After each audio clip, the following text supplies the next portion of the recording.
A pleasure to meet y'all at last, and welcome back to some more films I'm willing to talk about again.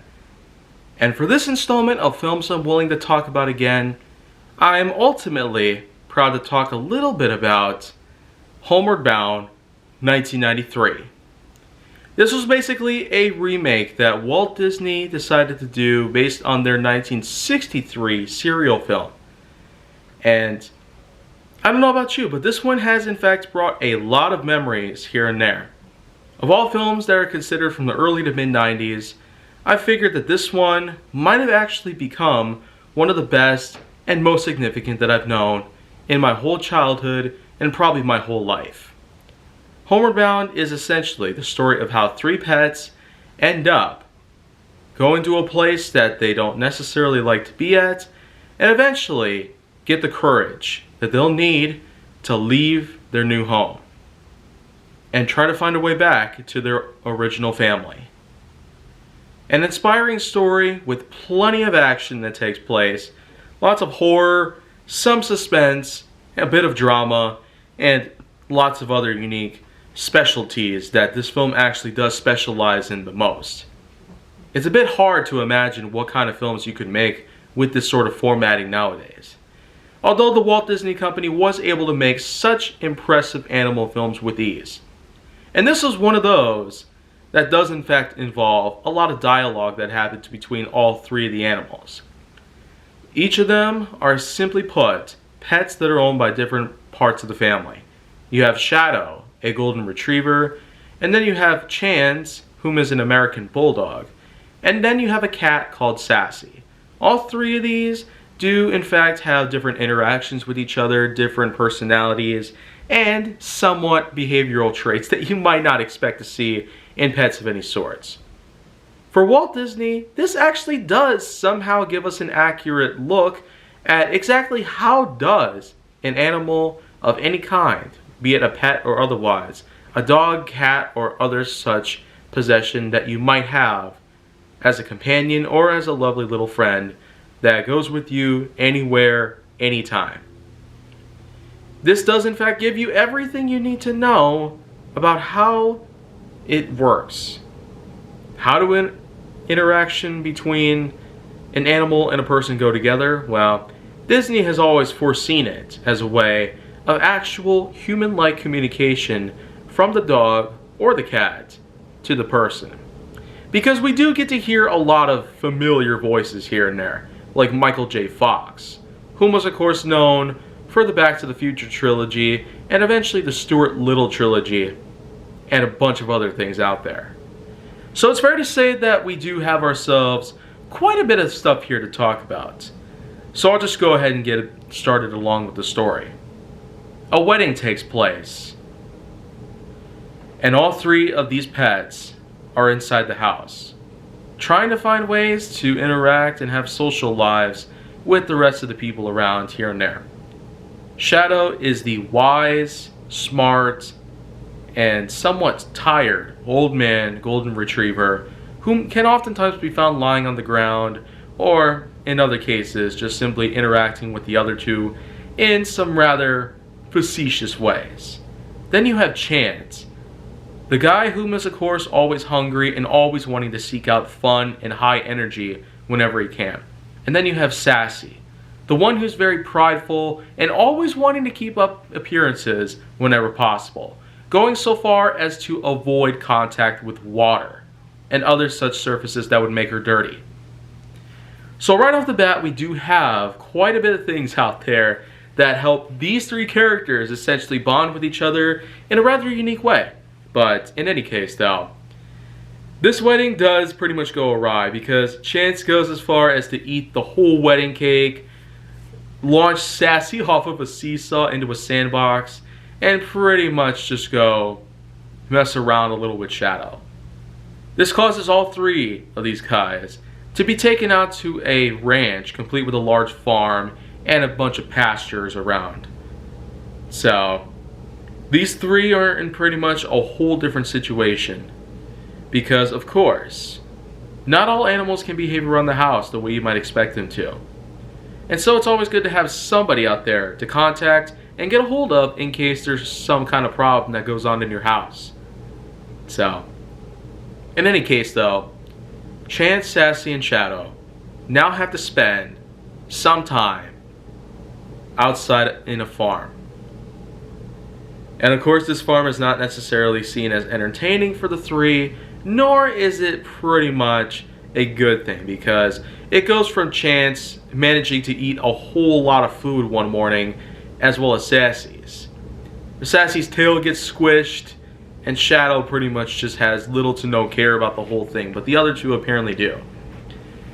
And what we do find here is that this is where the turning point takes place. The three eventually find that somehow, some way, they must find their family, as they do not like it at the farm. Of course, the whole plan was that the family would actually keep them at the farm for some time and eventually come back to visit after some time when they're living out in the city. And they're not necessarily seen living out there in that old house in the woods, pretty much, where they had the wedding. They're actually living out in the city, pretty much. And so, because the city doesn't really allow pets, that would be the reason why the three had to be taken over to that farm. But in any case though, the three actually do escape, and they actually go on a bit of a journey to try and find their way back home. All the way to the home that they had gone in before they were transported all the way out to the farm. And we do get to see lots of things happen here. Lots of unique scenery, lots of incredible action, horror, suspense, and pretty much everything else I mentioned earlier. We do get to see a lot of wildlife interactions between these three pets and the rest of Mother Nature herself. Of all things considered, the dark, spooky nights set in, along with some mist and the like, and a shining moon. And then, eventually, other things begin to happen, including a bear attack, and eventually a large waterfall. The three gotta try to find a way to cross it, but Sassy accidentally falls in the water and gets carried away by the torrent itself. It becomes powerful enough to actually pull her down the falls themselves. And this was probably one of the scariest moments that I had seen. A cat falls down a waterfall. Like, one can imagine how it would be like in Menominee Falls. I mean, if somebody were to go fall over that waterfall and head down into the ravine below, nestled underneath a bridge, and eventually out towards the creek itself that follows along, I feel like that would not be a good thing at all. Not just the fact that the waterfall fall itself would be a pretty deadly disaster. So, in any case though, Chance and Shadow pretty much had to try and make it back on their own. Assuming that Sassy had apparently died from that fall or drowned in the water, but apparently not, because Sassy eventually gets rescued by a kind old man and then taken over to a shaft. But then, of course, comes probably one of the most brilliant, iconic moments in the whole series. A puma appears out of nowhere when the other two are exploring out there in the open landscape. The valleys and the rocky cliff tops and the mountain tops are occupied by pumas in most parts of different states, including Colorado and California. But in this exact case, we do get to see a puma in action try to attack the other two, but Shadow and Chance get the idea to use the same kind of seesaw technique that he used against Sassy at one point. Launch her into a sandbox. But in this case, you basically have a large puma who's out to try and get some tasty food in the form of dog meat. And so, in any case though, we do get to see an amazing scene where a puma gets launched into the air and lands in a river below, defeating it once and for all. Also proving that rather than Sassy's famous quote saying cats rule and dogs drool, it's the other way around.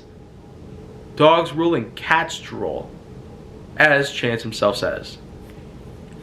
The three eventually reunite after some barking takes place, which causes Sassy to eventually find them and have some happy moments. But then comes another incredible moment in the whole series. Chance gets whacked in the face by porcupine quills. And these quills get stuck on him up until a point where eventually they come across civilization, as well as a group of people whom are out to try and find a missing child.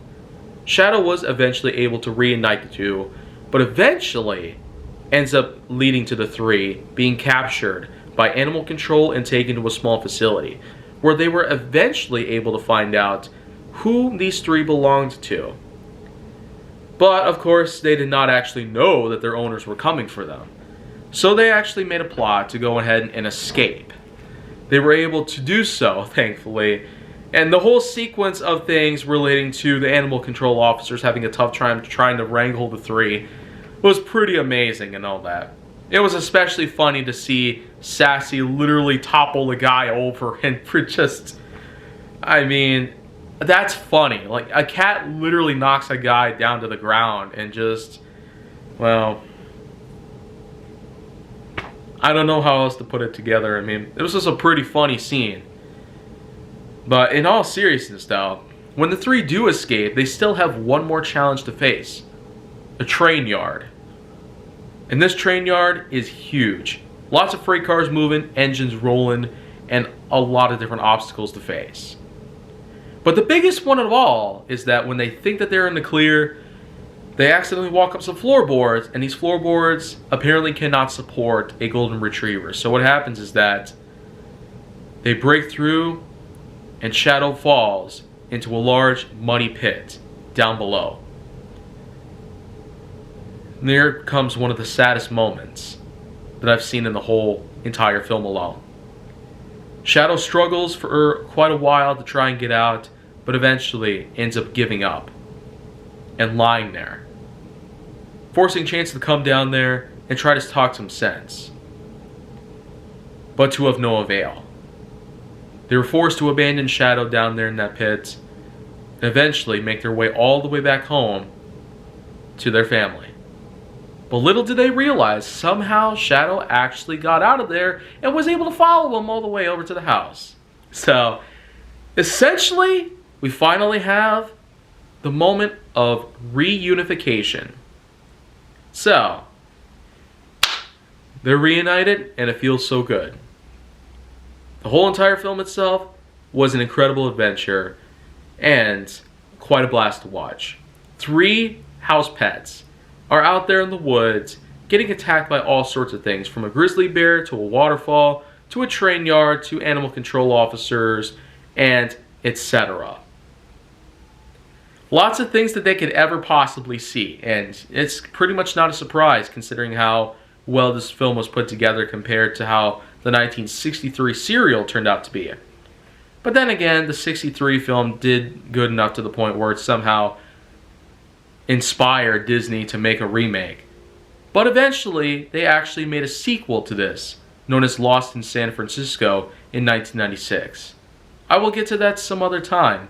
But until then, if you want to see more of that on my channel, then make sure that you like, subscribe, comment, follow me on social media, and stay on the Hollywood side.